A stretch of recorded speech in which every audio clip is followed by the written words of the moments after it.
Planet music Darbhanga. वरना छोरा संगे कराइले नजरिया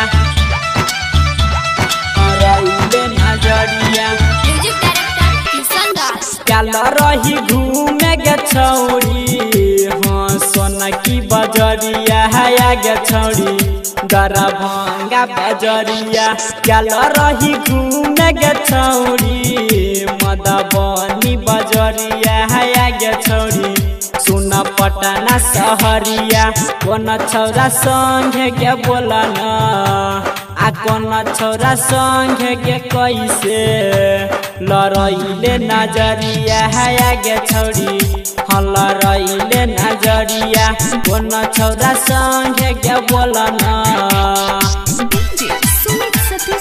कौन छौरा संगे लड़ाइले नजरिया प्लानिट म्यूजिक दरभंगा। कराइले नजरिया कैसे चुसैलो होटल लिया दुनु गोरा गलिया है गे छौरी दुनु गोरा गलिया।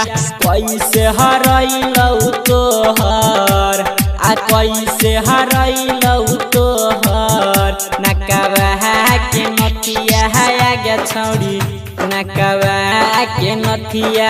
कौन छौरा संगे के बोला न आ कौन छौरा संगे के छौरिया लड़ाइले नजरिया है गे छौरी हाँ लड़ाइले नजरिया। कौन छौरा संगे लड़ाइले नजरिया म्यूजिक डायरेक्टर किशन दास। कराइले नजरिया के बोले गे छौरी घर के भितरिया है गे छौरी घर के भितरिया के मजा लेलकौ तोरा हाँ के मजा लेलकौ तोरा धकेया कबड़िया है गे छौरी धकेया कबड़िया। कौन छौरा संगे के बोला न आ कौन छौरा संगे के छौरिया लड़ाइले नजरिया है गे छौरी हाँ लड़ाइले नजरिया। कौन छौरा संगे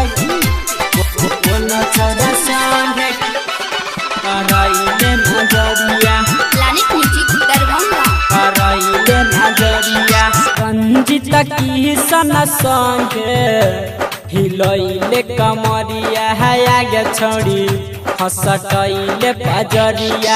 रमन जी यादव से कैसे हाँ रमन जी यादव से कैसे लड़ाइले नजरिया है गे छौरी हाँ लड़ाइले नजरिया।